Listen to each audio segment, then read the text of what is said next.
Hi Liam, I heard you were in a high-performing team the past week. Just want to get some of your thoughts in regards to that, if that's okay with you. Sounds good. I have a couple of questions I'd like to ask you, so we're going to get started. First question is, what are some of the aspects of a high-performing team that you gave, or that your group talked about?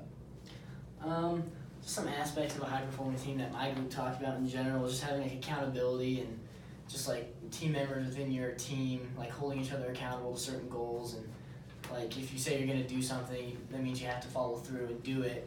And if you don't, just having that teammate who's gonna kind of call you out on it and make sure that you do actually say what you're gonna do. And we also just talked about communication in general, just how important it is to have that communication and how you need to be like open with your teammates and feel comfortable with them so you can talk and just speak freely, because I think that's when the best ideas come out. Awesome. Next question is, of the 6 habits of high-performing teams, which ones did you guys demonstrate a lot throughout the day? I think we kind of focused on 2. One of them was just embracing diversity. We had like a couple different backgrounds within our group, so I think that kind of helped us bring out some new ideas, and especially for me, like hearing some of the things that my teammates said, like I wouldn't have thought about that from my background, so it was kind of nice having some different ideas just because we were so diverse within our group. And also just again, communication. We all felt pretty comfortable with each other, I think, so we were able to communicate and just speak freely, and I think we had some good ideas, whereas if we were kind of nervous and scared of each other, we probably wouldn't have talked like we did. Awesome. Which of the 5 dysfunctions of a team did you guys see occur in your team? I think at the beginning it was kind of hard for us to trust each other. I think it was just kind of natural because we didn't know each other. We didn't really have time to like get familiar with each other. So I think there was a little bit of a lack of trust, and that kind of forced us to not really speak freely. And at the beginning, the first couple breakouts we had, it was a little tougher to generate ideas, 'cause I think people were a little nervous to talk to each other.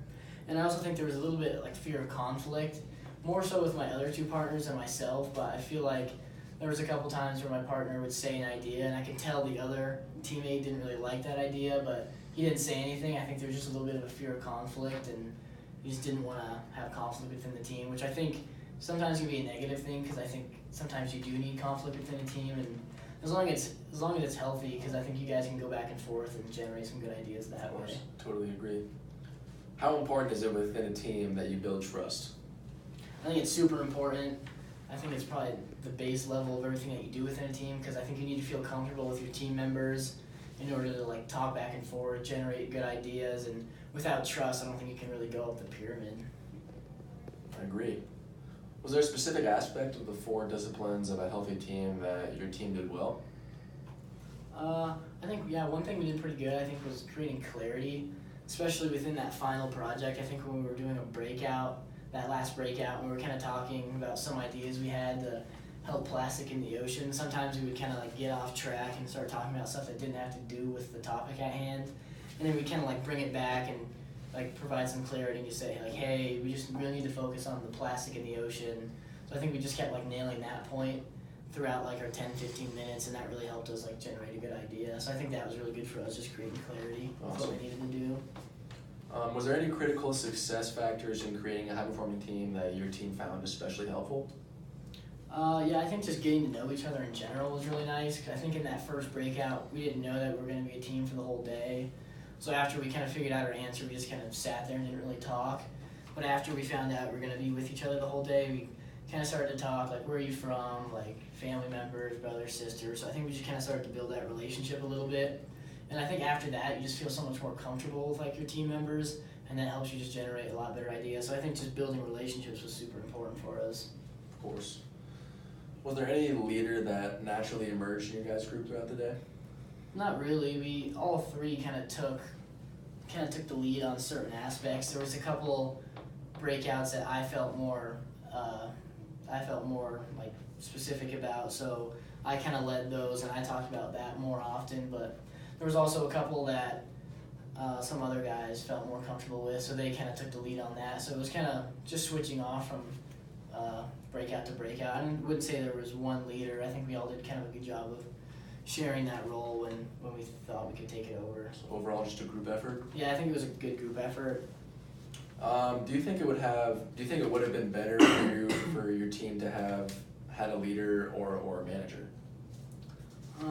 I think most times for me it's better to have a leader because I kind of want to be inspired and have someone I want to follow. But I feel like in something like this, it almost could be better to have just a manager because we just had like short-term goals that we needed to hit. So we needed someone. It would have been nice to have someone just like, hey, we got to solve this problem in 5 minutes. You got to have an answer in 5 minutes. Just to kind of keep us on task. I feel like in something like this, when it's only 10 to 15 minutes, you just need one short little answer. You don't really need to be like inspired, and it's not a long-term goal. So I think just having someone to like kind of manage us along would have been nice. Absolutely. What's one thing your team lacked throughout the day?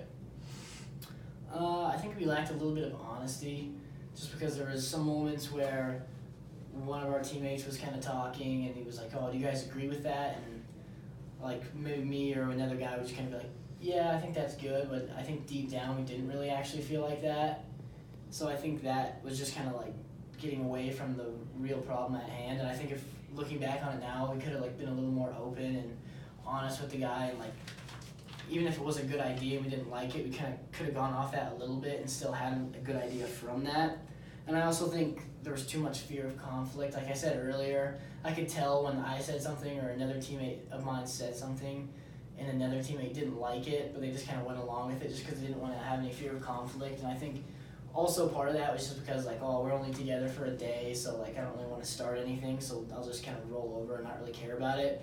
But I think if we would have had a little bit of dialogue, like going back and forth, we could have solved some really like bigger problems and just had some better solutions overall. Do you think if you guys knew each other more, that'd help a little bit?